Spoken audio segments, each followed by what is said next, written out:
¿Qué pasaría si te dijera que la Segunda Guerra Mundial no terminó realmente en 1945? ¿Qué dirías si supieras que cientos de científicos nazis desaparecieron al final de la guerra, junto con tecnología tan avanzada que podría haber cambiado el curso de la historia? ¿Y qué pensarías si te revelara que todo esto está conectado con una base secreta en el lugar más remoto e inhóspito del planeta, la Antártida? Esta no es una teoría conspirativa sacada de una película de ciencia ficción. Son hechos documentados que han permanecido clasificados durante décadas, hasta que documentos recientemente desclasificados comenzaron a revelar una verdad que los gobiernos del mundo han mantenido en secreto durante más de 70 años. Hoy te voy a contar la historia más increíble y perturbadora del siglo XX. Cómo los nazis establecieron una base operativa en la Antártida, cómo Estados Unidos envió una flota militar completa para destruirla. ¿Y por qué esta operación falló tan miserablemente que cambió para siempre las políticas militares internacionales en el continente más misterioso del mundo? Prepárate para descubrir por qué el almirante Richard Byrd, uno de los exploradores más respetados de la historia, regresó de la Antártida en 1947 con reportes tan perturbadores que fueron inmediatamente clasificados como alto secreto. Prepárate para conocer testimonios de marineros estadounidenses que describieron combates aéreos contra aeronaves de tecnología desconocida en los cielos antárticos. Y prepárate para entender por qué, hasta el día de hoy, ciertas áreas de la Antártida permanecen estrictamente prohibidas para cualquier exploración civil o militar. Esta historia comienza en 1938, cuando el mundo todavía no sabía que se dirigía hacia la guerra más devastadora de la historia. Pero los nazis ya estaban preparándose no solo para conquistar Europa, sino para algo mucho más ambicioso: establecer refugios seguros en los rincones más remotos del planeta, donde podrían continuar sus investigaciones más secretas sin interferencia de ningún gobierno del mundo. La expedición oficial se llamó Operación Neuschwabenland, nombrada en honor a la región antártica que los alemanes reclamaron como territorio propio. Oficialmente, era una expedición científica diseñada para estudiar las ballenas y establecer estaciones de investigación oceánica. En realidad, era algo completamente diferente.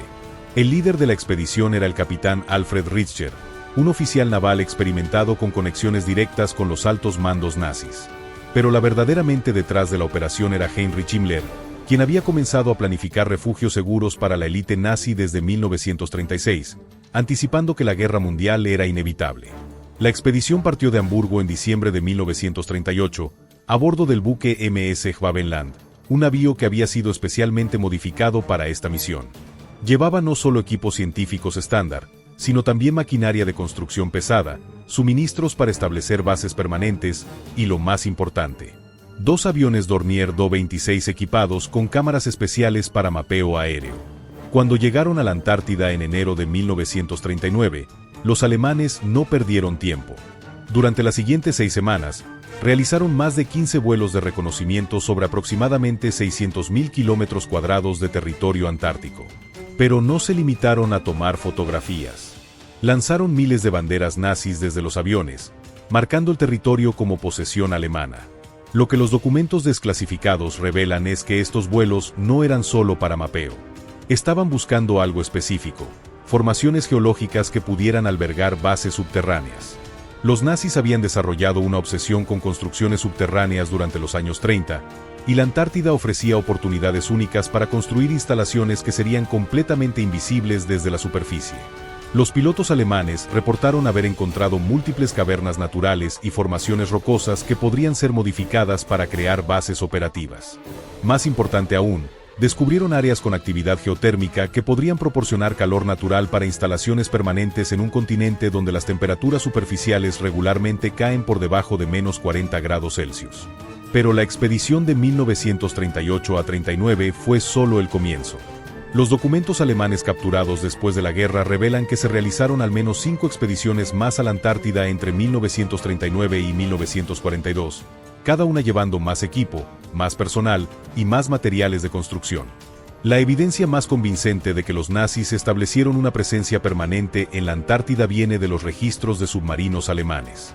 Los archivos navales alemanes, capturados por los aliados en 1945, muestran que múltiples submarinos de la clase U-Boat realizaron viajes regulares hacia el océano Antártico durante toda la guerra. Estos no eran submarinos de combate normales. Eran U-Boats especialmente modificados para transporte de carga pesada y personal científico.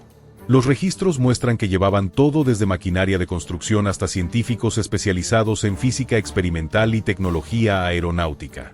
El submarino U-530, por ejemplo, realizó al menos 3 viajes documentados a la Antártida entre 1942 y 1945. Su capitán, Otto Bermud, fue capturado por fuerzas argentinas en julio de 1945, 2 meses después del final oficial de la guerra en Europa. Cuando fue interrogado, Bermud se negó a revelar detalles sobre sus misiones antárticas, citando secretos del Reich que no pueden ser revelados. Pero tal vez la evidencia más perturbadora viene de los submarinos U-977 y U-530, que se rindieron en Argentina varios meses después del final de la guerra. Ambos submarinos habían estado en misiones no documentadas en el Océano Antártico, y ambos llevaban tripulaciones que habían perdido peso significativo, sugiriendo viajes mucho más largos de lo que cualquier misión de combate normal requeriría. Los interrogatorios de los tripulantes revelaron detalles fragmentarios sobre instalaciones de investigación en territorio alemán antártico y científicos trabajando en proyectos que cambiarían el mundo. Pero los detalles específicos fueron clasificados inmediatamente por las autoridades aliadas. Lo que realmente alarmó a los servicios de inteligencia aliados fue el descubrimiento de que más de 300 científicos nazis de alto nivel habían desaparecido completamente al final de la guerra. Estos no eran científicos ordinarios. Eran los cerebros detrás de los programas más avanzados de tecnología militar alemana, propulsión de cohetes, aeronáutica experimental y lo que los documentos alemanes llamaban proyectos de disco volador. Entre los desaparecidos estaban Dr. Richard Miet, el ingeniero principal detrás de los prototipos de aeronaves circulares alemanas, Dr. Heinrich Fleissner, especialista en propulsión electromagnética, y Dr. Viktor Schauberger, cuyas investigaciones sobre tecnología de vórtice habían intrigado a los altos mandos nazis.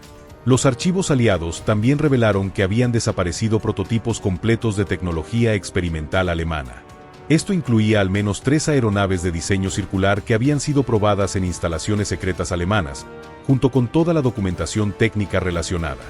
La pregunta que atormentaba a los servicios de inteligencia aliados era simple: ¿dónde habían ido estos científicos y esta tecnología?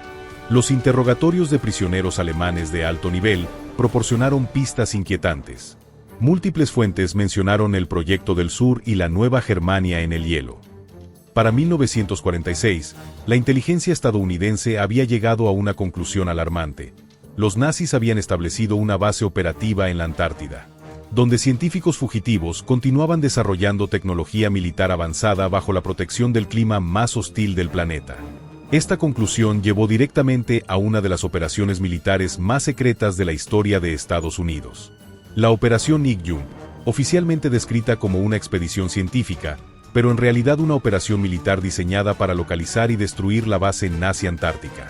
El hombre elegido para liderar esta operación fue el almirante Richard D. Byrd, el explorador polar más famoso de Estados Unidos. Byrd había liderado múltiples expediciones exitosas a la Antártida durante los años 20 y 30, y conocía el continente mejor que cualquier otro estadounidense vivo. Pero la Operación Igljum no sería como las expediciones anteriores de Byrd. Esta vez, venía equipado con una flota completa: 13 barcos, 23 aviones, 4.700 hombres, y suficientes suministros para una operación de combate prolongada. Oficialmente, era la expedición antártica más grande de la historia. No oficialmente, era una invasión militar de territorio antártico reclamado por Alemania. La expedición partió de Norfolk, Virginia, en diciembre de 1946, con órdenes secretas de localizar cualquier instalación alemana en la Antártida y neutralizar amenazas a la seguridad nacional estadounidense. Byrd había sido informado sobre la inteligencia relacionada con científicos nazis desaparecidos y tecnología experimental. Lo que pasó durante los siguientes 2 meses en la Antártida permanece parcialmente clasificado hasta el día de hoy. Pero los documentos que han sido desclasificados, junto con testimonios de marineros que participaron en la operación, pintan un cuadro de eventos que desafiaron todas las expectativas de los planificadores militares estadounidenses. Los preparativos para la Operación Igljum habían comenzado en secreto desde julio de 1946. El Pentágono había establecido un grupo de trabajo especial, clasificado como Proyecto Antártica, dirigido por el general Curtis LeMay y el almirante Chester Nimitz. Este grupo había analizado toda la inteligencia disponible sobre actividades alemanas en la Antártida y había llegado a conclusiones que alarmaron a los más altos niveles del gobierno estadounidense. Los informes de inteligencia sugerían que los alemanes no solo habían establecido instalaciones en la Antártida, sino que habían logrado desarrollar una infraestructura sorprendentemente sofisticada. Documentos capturados de submarinos alemanes incluían mapas detallados de sistemas de cavernas naturales que habían sido modificados con túneles artificiales, creando una red subterránea que se extendía por cientos de kilómetros bajo el hielo antártico. Más perturbador aún, los interrogatorios de prisioneros alemanes revelaron que las instalaciones antárticas habían sido diseñadas para ser completamente autosuficientes. Los alemanes habían desarrollado sistemas de energía geotérmica que aprovechaban el calor natural de la Tierra, sistemas hidropónicos para producir alimentos en el ambiente controlado de las cavernas, y talleres completamente equipados para la fabricación de equipos complejos. La evidencia sugería que los alemanes habían planeado la Antártida no solo como un refugio temporal, sino como una base de operaciones a largo plazo desde la cual podrían continuar sus investigaciones más avanzadas sin interferencia exterior. Los documentos alemanes capturados incluían referencias a la Cuarta Reich y la Nueva Germania, términos que los analistas de inteligencia interpretaron como planes para establecer un estado nazi independiente en territorio antártico.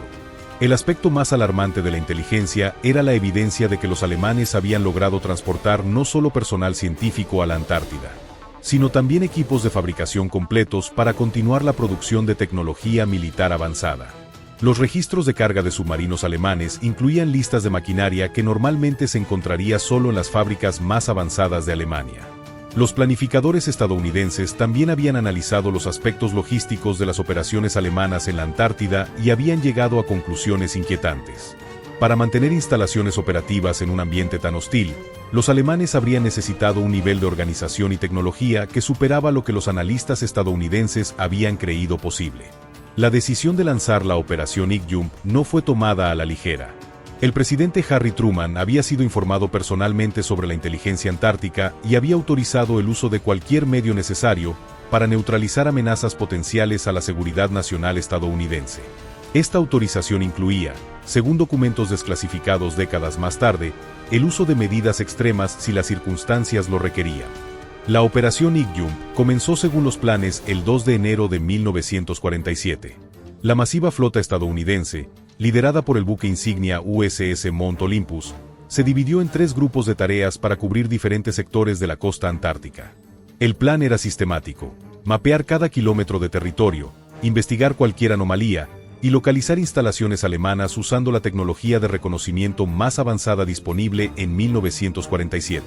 Pero desde los primeros días, la expedición encontró cosas que no aparecían en ningún mapa existente. Los pilotos de reconocimiento reportaron estructuras artificiales en áreas que se suponía estaban completamente deshabitadas. Más inquietante aún, reportaron actividad que sugería presencia humana actual, no restos abandonados de expediciones anteriores. El primer incidente significativo ocurrió el 11 de enero de 1947. Un avión de reconocimiento R-4D, pilotado por el teniente David Bunger, estaba realizando un vuelo de mapeo sobre lo que ahora se conoce como la costa de Bunger Oasis. Durante el vuelo, Bunger reportó haber visto una gran área libre de hielo con lagos de agua tibia en una región donde las temperaturas deberían haber estado muy por debajo del punto de congelación. Más perturbador aún, Bunger reportó haber visto estructuras que parecían artificiales alrededor de estos lagos libres de hielo. Cuando solicitó permiso para investigar más de cerca, se le ordenó continuar con su misión de mapeo original. Pero las fotografías que tomó ese día fueron inmediatamente clasificadas y nunca fueron incluidas en los reportes oficiales de la expedición. Los problemas reales comenzaron el 26 de enero de 1947. Un vuelo de reconocimiento liderado por el capitán George I. Dufek estaba investigando anomalías sísmicas detectadas por equipos de sonar submarinos cerca de la costa antártica. Durante este vuelo, la formación de 3 aviones R-4D encontró lo que los pilotos describieron como aeronaves de diseño desconocido. El reporte oficial, desclasificado en 1985, describe el encuentro de manera muy cauta. Se observaron objetos aéreos no identificados maniobrando a velocidades superiores a las capacidades conocidas de aeronaves convencionales. Pero testimonios de marineros que participaron en la operación proporcionan detalles mucho más específicos. Según el mecánico naval John P. Watch, quien trabajó en el USS Pine Island durante la operación, los pilotos que regresaron de esa misión estaban visiblemente perturbados y reportaron haber sido interceptados por aeronaves circulares que se movían de maneras imposibles. Esewach afirmó que estos pilotos fueron inmediatamente puestos en cuarentena y se les prohibió hablar sobre lo que habían visto. El incidente más dramático ocurrió 3 días después, el 29 de enero. Una formación de 6 aviones estadounidenses estaba investigando entradas de cavernas en los acantilados costeros cuando fueron rodeados por aeronaves de tecnología desconocida, según documentos internos de la Marina desclasificados en 1994. Los pilotos reportaron que estas aeronaves se movían sin propulsión visible, realizaban giros de 90 grados a velocidades extremas, y parecían no estar afectadas por las leyes normales de aerodinámica. Más alarmante aún, los pilotos estadounidenses reportaron que sus sistemas de comunicación fueron interferidos por fuerzas electromagnéticas desconocidas durante el encuentro. El resultado de este encuentro fue devastador para la expedición estadounidense. 2 aviones R-4D fueron perdidos en condiciones meteorológicas adversas, según los reportes oficiales. Pero testimonios no oficiales sugieren que estos aviones fueron derribados durante lo que esencialmente fue un combate aéreo sobre territorio antártico. El marinero Carl Stallings, quien sirvió en el USS Bronson durante la operación, más tarde declaró en una entrevista de 1985, «Vimos los aviones despegar esa mañana. Solo 4 regresaron. Los pilotos que regresaron estaban en shock total. Uno de ellos seguía repitiendo, no eran de este mundo, no eran de este mundo, punto». Pero las pérdidas de aeronaves no fueron el único problema. Los equipos de reconocimiento terrestre también comenzaron a reportar anomalías que desafiaban explicación. Exploradores que investigaban formaciones rocosas cerca de la costa reportaron haber encontrado túneles artificiales, que se extendían profundamente bajo tierra y maquinaria de origen desconocido funcionando en cavernas subterráneas. El reporte más perturbador vino del equipo de reconocimiento liderado por el mayor Robert H. Miller. Su equipo había sido enviado a investigar señales de radio anómalas detectadas por equipos de comunicaciones de la flota. Cuando regresaron de su misión de 3 días, Miller reportó haber encontrado una instalación subterránea en operación con personal que no respondía a comunicaciones en inglés o alemán conocido. Miller también reportó haber observado tecnología que no correspondía a ningún desarrollo conocido por los servicios de inteligencia estadounidenses, incluyendo sistemas de propulsión que operaban sin combustible visible y métodos de calefacción que mantenían instalaciones subterráneas a temperaturas habitables sin fuentes de energía aparentes. Estos reportes alarmaron tanto al comando de la operación que el almirante Byrd tomó la decisión sin precedentes de abortar la expedición antes de tiempo. La operación Igjump había sido planeada para durar 8 meses, pero fue terminada abruptamente después de solo 2 meses y medio. Cuando la flota estadounidense regresó a Estados Unidos en marzo de 1947, el almirante Byrd fue inmediatamente llamado a Washington para reuniones clasificadas con altos funcionarios del Pentágono y la CIA. Los detalles de estas reuniones nunca han sido completamente desclasificados, pero documentos parciales revelan que Byrd advirtió sobre desarrollos tecnológicos en la Antártida que podrían amenazar la seguridad nacional estadounidense. En una entrevista con el periódico El Mercurio de Chile, realizada inmediatamente después de su regreso, Byrd hizo declaraciones que fueron rápidamente suprimidas por censores militares. Según transcripciones parciales preservadas en archivos chilenos, Byrd advirtió que Estados Unidos necesitaba prepararse para la posibilidad de una invasión por aeronaves hostiles con capacidades superiores a cualquier cosa en los arsenales aliados. Estas declaraciones fueron tan alarmantes que Byrd fue inmediatamente silenciado por órdenes militares directas. Se le prohibió dar entrevistas adicionales sobre la operación Igjump, y sus reportes oficiales fueron clasificados a los niveles más altos de secreto gubernamental. Pero los efectos de la operación Igjump se extendieron mucho más allá de las declaraciones de Byrd. Los servicios de inteligencia estadounidenses comenzaron inmediatamente a desarrollar planes para una segunda expedición militar a la Antártida, esta vez con armamento y personal suficiente para neutralizar amenazas tecnológicas avanzadas. La operación Windmill, planeada para 1948 a 49, iba a ser una operación militar a gran escala diseñada específicamente para localizar y destruir instalaciones alemanas en la Antártida. Los planes incluían el uso de armas nucleares tácticas, si fuera necesario, para eliminar amenazas a la seguridad hemisférica occidental. Sin embargo, la operación Windmill nunca se realizó. En agosto de 1947, algo cambió dramáticamente en las políticas gubernamentales estadounidenses hacia la Antártida. Los planes para operaciones militares adicionales fueron abandonados abruptamente, y en su lugar, Estados Unidos comenzó a promover la neutralización internacional del continente antártico. ¿Qué causó este cambio radical en la política? Documentos desclasificados sugieren que Estados Unidos recibió comunicaciones directas de elementos desconocidos operando en territorio antártico en agosto de 1947. Estas comunicaciones aparentemente advertían contra futuras incursiones militares en regiones específicas de la Antártida. El contenido exacto de estas comunicaciones permanece clasificado, pero archivos de la CIA indican que involucraban demostraciones de capacidades tecnológicas superiores, que convencieron a los planificadores militares estadounidenses de que las operaciones militares convencionales en la Antártida serían inadmisables e inefectivas. En septiembre de 1947, Estados Unidos comenzó secretamente a negociar con otras potencias mundiales para establecer un tratado internacional que efectivamente prohibiría operaciones militares en la Antártida.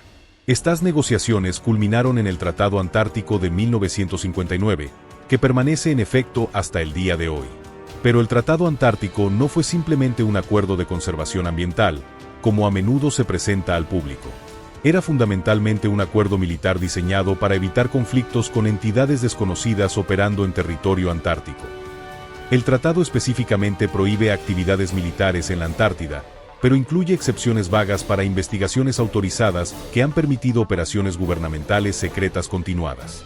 Los documentos de negociación del tratado, parcialmente desclasificados en los años 90, revelan que los negociadores estadounidenses estaban específicamente preocupados por evitar escalación de conflictos con elementos tecnológicamente superiores en la Antártida.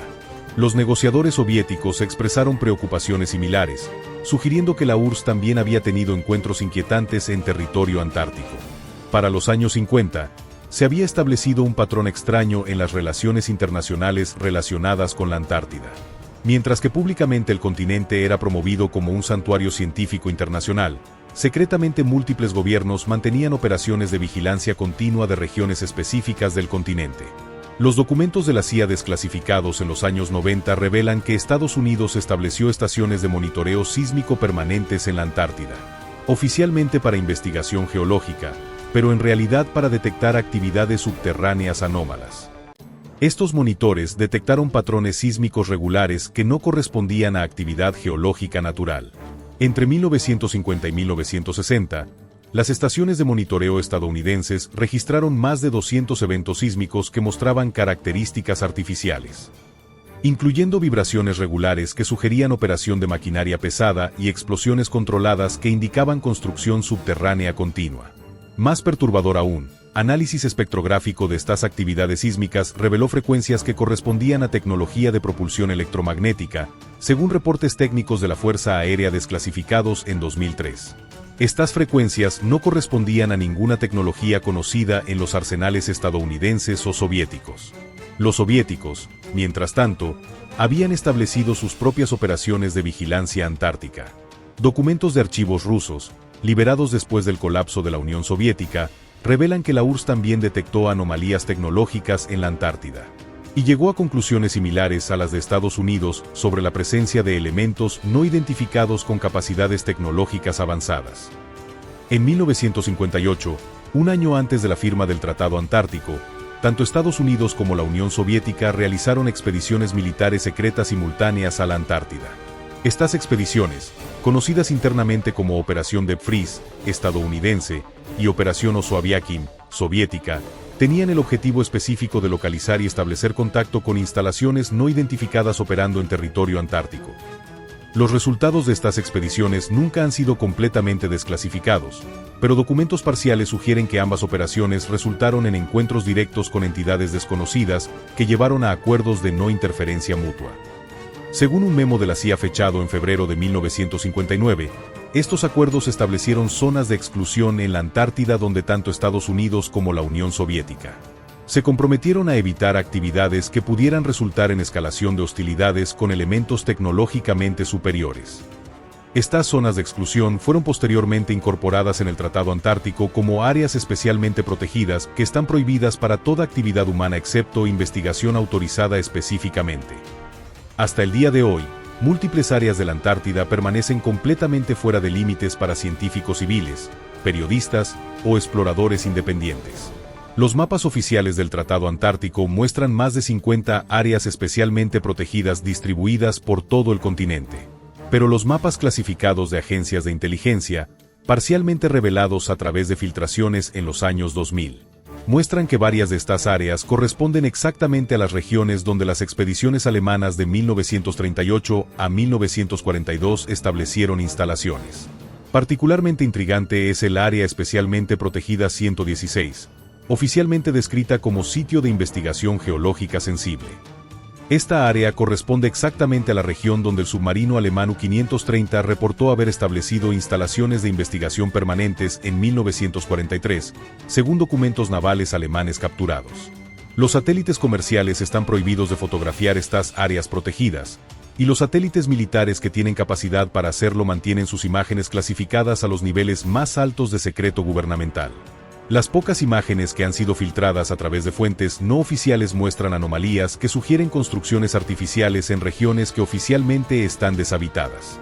Una de estas imágenes filtradas, supuestamente tomada por un satélite militar estadounidense en 1998, muestra lo que parece ser una estructura circular de más de 200 metros de diámetro construida en el hielo antártico.